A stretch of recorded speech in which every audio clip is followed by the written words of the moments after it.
Hello students, this video will be made just to guide about what type of format of question paper will be there of class 8th of DAV CAE.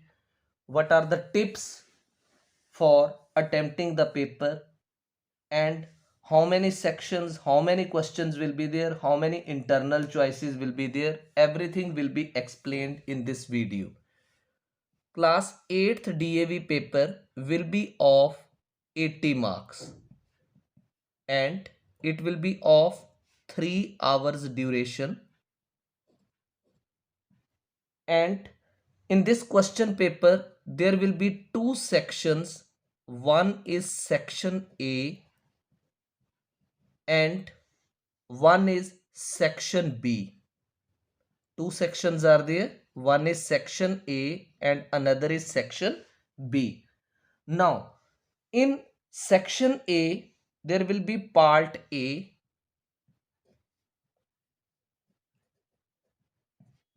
part A, and in part A there will be two sections, that is section A and section 1 and section 2.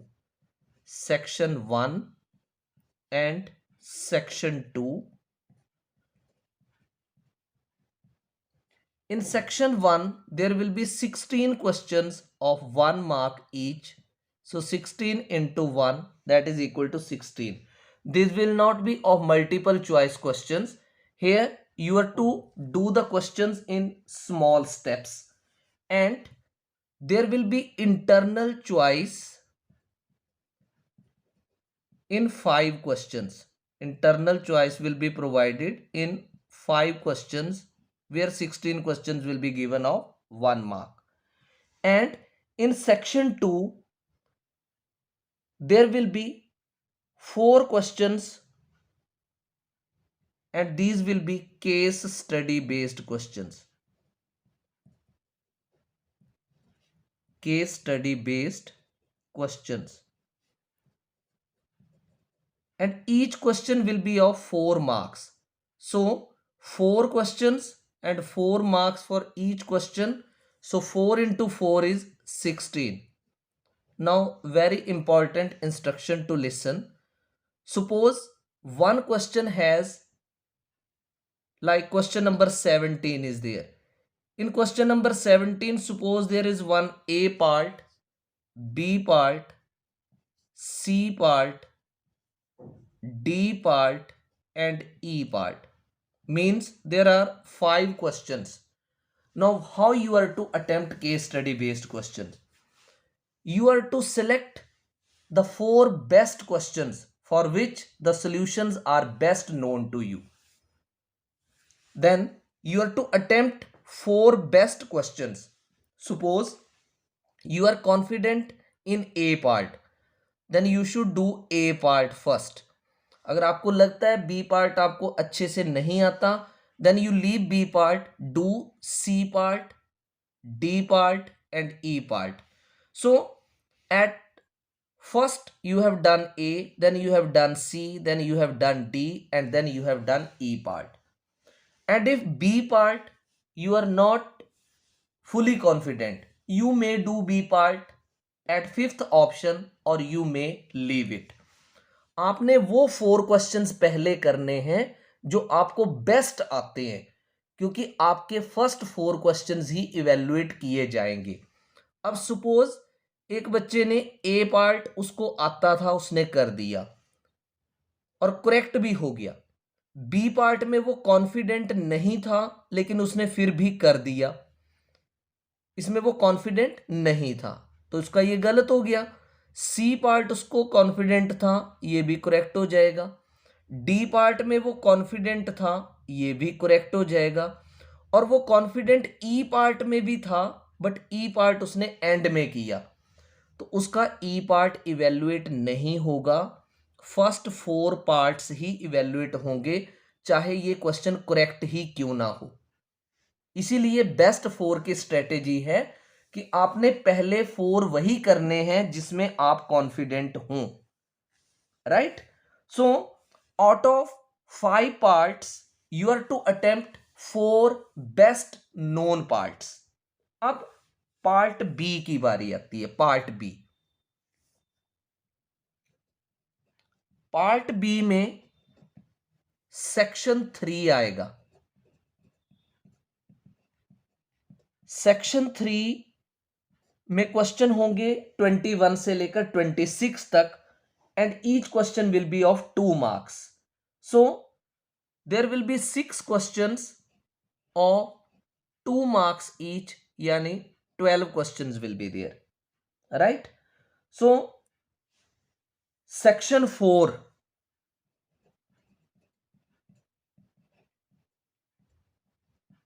it will have questions 27 to 33.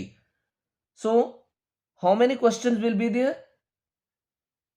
27 to 33 means 13 minus, these will be 7 questions. So 7 into, each question will be of 3 marks. 7 into 3 will be 21, right? Now section number 5, it will have questions 34 to 36, means 3 questions, and each question will be of 5 marks. So 3 into 5 will be 15 marks, right? Part A and B will have internal choices. In 2 marks questions, there will be internal choices also. Then 3 marks questions also, internal choices will be there. It will be written in your question paper, right? The most important thing when you are attempting, this is the tip number 1. When you are attempting the question, you must write its question number correctly. Like if you are attempting question 5, you should write question 5 and then its answer further. This serial number of the question must be written correctly. Then in the questions of construction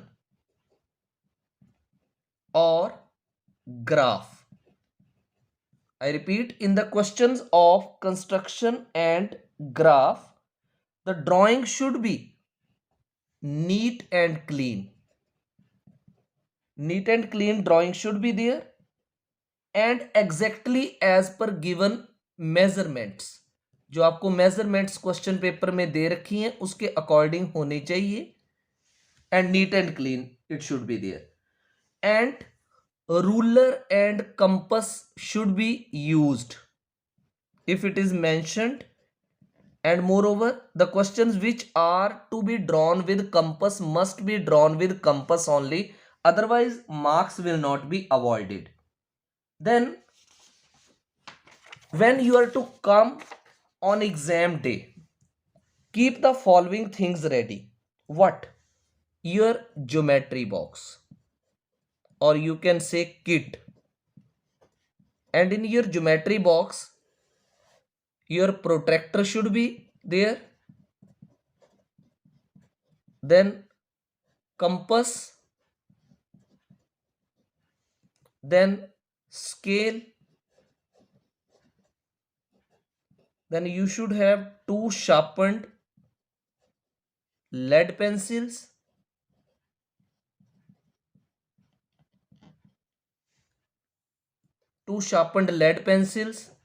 then you should have sharpener, eraser,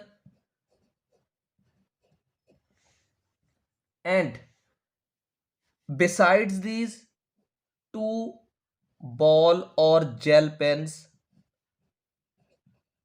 If you are comfortable to write with ball pen, then with ball pen you can attempt. If you are comfortable to write with gel pens, you may attempt with gel pen, and these should be of blue color.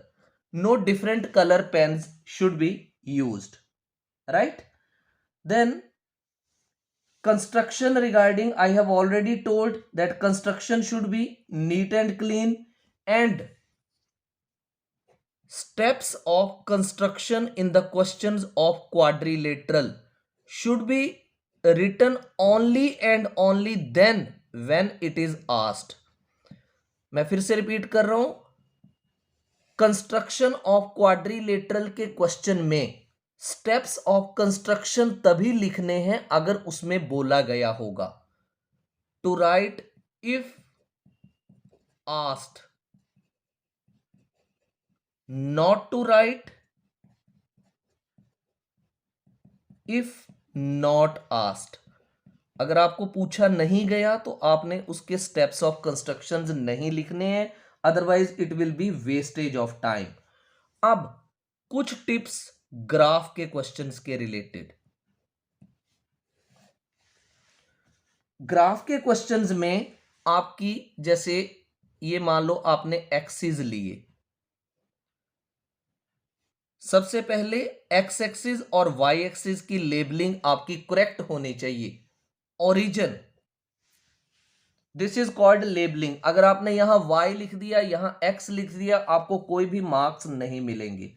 Labelling should be correct. उसके अलावा आप graph के ऊपर scale लिखते हो कि along x axis what scale is being taken, along y axis what scale is being taken. बड़ा important है स्केल लिखना. अगर नहीं लिखोगे आपके मार्क्स कटेंगे.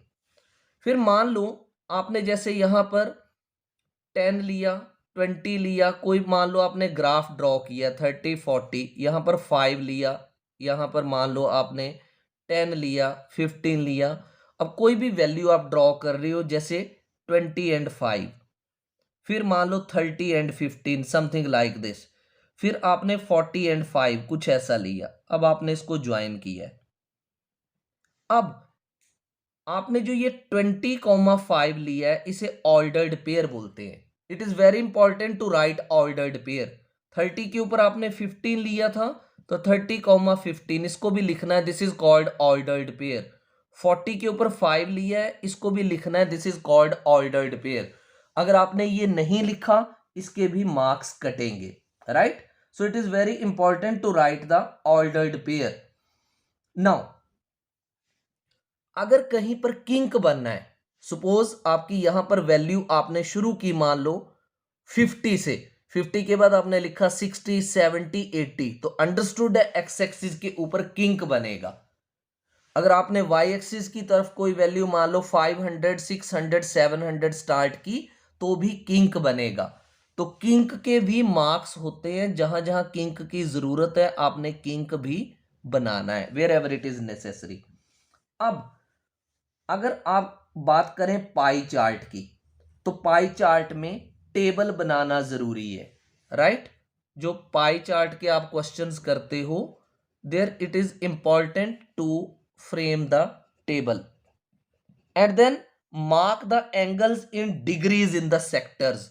जब आप जैसे सेक्टर बनाते हो सर इसका ऐसे करके, जैसे आपने ऐसे लिया, फिर ऐसे लिया, ऐसे लिया, ऐसे लिया, तो आपने जो इसमें चीजें लिखनी है, जैसे मान लो मैंगो है तो मैंगो की कितनी डिग्री है, कोई जैसे मान लो it is like 80 degree, some other degrees must be mentioned in the sectors. Right, now regarding the questions of geometry, बड़ा इंपॉर्टेंट टिप्स है ये ज्योमेट्री. आपको कोई भी क्वेश्चन ज्योमेट्री का एग्जाम में पूछा जाता है. सपोज आपको मान लो कोई ऐसे कोई फिगर दी है, right, this way some figure is given and anything is asked. Although figure is given in the question, you must draw the figure there near the question. If not necessary to draw it with scale, pencil, etc., you may draw it with pen only and it must be labeled. Right? कई बार बच्चे क्या करते हैं, solution attempt करते लिख देते हैं angle 1 plus angle 2 plus angle 3 is equal to this, whereas no figure is shown, no angle is shown. तो वो 1 2 3 कहां से आया, इसलिए आपका वो क्वेश्चन जो है वो करेक्ट नहीं होगा. राइट, तो आपने इस तरह से कोई भी फिगर है वो आपने जरूर ड्रॉ करनी है. अब अगली टिप्स, जो क्वेश्चन आपके 1 मार्कर्स हैं, 1 मार्क के जो क्वेश्चंस हैं उनको आपने डिटेल में नहीं करना है, स्मॉल स्टेप्स में करना है. कुछ एक steps, only small steps to be done in 1 mark questions. Right, then you are to write final answer. Final answer is important. बिल्कुल स्मॉल स्टेप्स में करना है और मेनली आपने फाइनल आंसर जरूर लिखना है। 2 मार्क्स के क्वेश्चंस में रीजंस अगर हैं तो वो आपने जरूर लिखने हैं, रीजंस, राइट। जैसे कोई ज्योमेट्री का क्वेश्चन है उसमें भी आपने रीजनिंग्स लिखनी है, राइट। देन आपने एक सेक्शन के क्वेश्चन जो हैं वो सभी एक साथ अटेम्प्ट करने हैं, राइट। जैसे मान लो आप सेक्शन ए अटेम्प्ट करने लगी हो, सेक्शन ए में जितने भी क्वेश्चंस हैं आपने उनको एक साथ अटेम्प्ट करना है। ये नहीं करना सेक्शन ए के 2 क्वेश्चंस कर दिए, फिर आप पार्ट 3 के क्वेश्चंस लग पड़े करने, फिर आप पार्ट 4 के लग पड़े करने। No, together they should be attempted. Direct and inverse variation के क्वेश्चन में आपने जो वेरिएशन कौन सी है वो आपने क्लियर कट मेंशन करनी है। In the question of direct and inverse variation you must write type of variation, right, type of variation. अब इसके अलावा नेक्स्ट टिप है जो आपने क्वेश्चन एल्जेब्रिक आइडेंटिटी के करने हैं। कोई भी क्वेश्चन एल्जेब्रिक आइडेंटिटी का आता है तो आपने वो एल्जेब्रिक आइडेंटिटी भी लिखनी है। Must write algebraic identity. जैसे कोई भी क्वेश्चन एल्जेब्रिक आइडेंटिटी के बेस्ड है तो आपने एल्जेब्रिक आइडेंटिटी जो आपने यूज की है उसको भी आपने लिखना है क्वेश्चन के साथ, राइट। सो अगर मान लो कोई आप मेंसुरेशन का क्वेश्चन कर रहे हो, उसमें मान लो आप curved surface area of cylinder ही निकाल रहे हो तो आपने उसका फॉर्मूला भी लिखना है, राइट। मान लो आप कोई क्वेश्चन सिलेंडर का कर रहे हो, हॉलो सिलेंडर का कर रहे हो, और अगर उसकी फिगर बनती है तो फिगर भी आपने जरूर बनानी है। कैलकुलेशंस आपने क्वेश्चन के नियर बाय करने की ही कोशिश करनी है so that the calculations should not go wrong. Sample papers अगर आपको कुछ अवेलेबल हैं, जैसे डीएवी सीएई के 2 सैंपल पेपर्स आपको प्रोवाइड किए गए हैं, डीएवी ने प्रोवाइड किए हैं, और भी कहीं के आपको सैंपल पेपर्स मिलते हैं, आप सॉल्व करो, उससे आपकी स्पीड का पता चलेगा that how much speed you need to attempt the papers. तो these are some of the tips to solve class 8th paper of DAV. I hope you have understood these. तो इन चीजों का आपने ध्यान रखना है। मैं एक बार ब्रीफली बिल्कुल शॉर्ट में फटाफट बता देता हूं। कंस्ट्रक्शन और ग्राफ के क्वेश्चन में आपकी कंस्ट्रक्शन जो है वो नीट एंड क्लीन होनी चाहिए, मेजरमेंट्स प्रॉपर होनी चाहिए, रूलर, कंपास, प्रोट्रैक्टर आपके पास जो भी है everything must be available. Paper से पिछले दिन आप अपना ज्योमेट्री बॉक्स रेडी कर लें। ज्योमेट्री बॉक्स में protractor, compass, scale, 2 sharpened lead pencils, minimum sharpener, eraser, 2 ball और जेल पेन्स ब्लू कलर के रख लें। Steps of construction, construction of quadrilateral के क्वेश्चन में तब तक ना लिखें अगर जब तक पूछा ना गया हो। ग्राफ के क्वेश्चन में एक्सिस की लेबलिंग प्रॉपर हो, ऑर्डर्ड पेयर जरूर लिखे हों। एक और चीज, एक्स एक्सिस के अलोंग क्या है, वाई एक्सिस के अलोंग क्या है। जैसे यहां पर मान लो मार्क्स हैं और यहां पर नंबर ऑफ स्टूडेंट्स हैं, ये भी आपने जरूर मेंशन करना है। किंक की जरूरत है तो किंक बनाना है, नहीं जरूरत है तो नहीं बनाना है। स्केल भी लिखनी है। पाई चार्ट के क्वेश्चन में किस सेक्टर में क्या चीज ली गई, डिग्री में उसको लिखो। ज्योमेट्री के क्वेश्चन में कोई भी क्वेश्चन है उसकी फिगर अगर मान लो क्वेश्चन पेपर में दे भी रखी है, आप उसकी फिगर जरूर ड्रॉ करें। कोई भी ज्योमेट्री के क्वेश्चन में अगर एंगल 1 2 3 एक्स वाई कुछ भी ले रहे हो, it must be reflected in the figure. 1 mark के क्वेश्चंस में बिल्कुल छोटे छोटे स्टेप्स करने हैं, final answer is important. 2 marks के क्वेश्चन में जहां जहां रीजनिंग्स की जरूरत है रीजनिंग्स जरूर लिखनी है। डायरेक्ट एंड इनवर्स वेरिएशन के क्वेश्चन में कौन सी वेरिएशन यूज की गई वो भी जरूर लिखनी है। एल्जेब्रिक आइडेंटिटीज के क्वेश्चन में कौन सा क्वेश्चन किस एल्जेब्रिक आइडेंटिटी से कर रही हो वो एल्जेब्रिक आइडेंटिटी भी जरूर लिखो। मेंसुरेशन के क्वेश्चन में कौन सा फॉर्मूले से कौन सा क्वेश्चन कर रहे हो, फॉर्मूला भी लिखो, सैंपल पेपर्स की प्रैक्टिस करो, so that you can come to know कि आपका स्पीड का लेवल क्या है। सबसे बड़ी इंपॉर्टेंट बात, क्वेश्चंस के नंबर्स सही तरीके से लिखो। Question numbers readable legible writing में होने चाहिए। सभी क्वेश्चंस किसी सेक्शन के एक साथ अटेम्प्ट करने हैं, यहां नहीं कभी पार्ट ए का कर दिया कभी पार्ट बी का कर दिया, सभी क्वेश्चंस एक सेक्शन के एक साथ करने हैं। I hope I have explained you the points clearly. Case study based question के लिए एक बार फिर से मेरा tip again, case study based question में हर क्वेश्चन में 5 सब पार्ट्स होंगे। आपने सबसे पहले 4 वो सब पार्ट करने हैं जो आपको बिल्कुल अच्छी तरह से आते हैं। इसका रीजन ये है कि आपके पहले 4 पार्ट्स ही इवेल्युएट होंगे। मैं एक बार फिर से एग्जांपल दे रहा हूं, अगर आपको मान लो ए पार्ट आता था, आपने ए कर दिया, आपको बी पार्ट नहीं आता था लेकिन आपने फिर भी कर दिया, तो ये गलत हो गया। फिर आपको सी आता था, करेक्ट हो जाएगा, डी आता था, करेक्ट हो जाएगा, ई आता था, वो भी मान लो सही है, लेकिन आपको नंबर सिर्फ पहले 4 के ही मिलेंगे। इसलिए आपने कोई ऐसी गलती नहीं करनी है। आप चाहे बेस्ट जो आपको मान लो ए बी सी और ई आते थे, तो आपने ये 4 जो बेस्ट आपको आते थे आपने कर दिए, आपको पूरे 4 नंबर मिल जाएंगे, राइट। तो बेस्ट 4 को ही अवॉइडिंग होगी केस स्टडी बेस्ड क्वेश्चन में। मैं बार बार इस चीज को स्ट्रेस कर रहा हूं, right. I hope you have understood all the points properly. तो क्वेश्चंस की प्रैक्टिस करनी है, रिटन प्रैक्टिस फास्ट स्पीड से करना है paper, so that it gets completed timely. I hope you have understood everything. Thank you very much.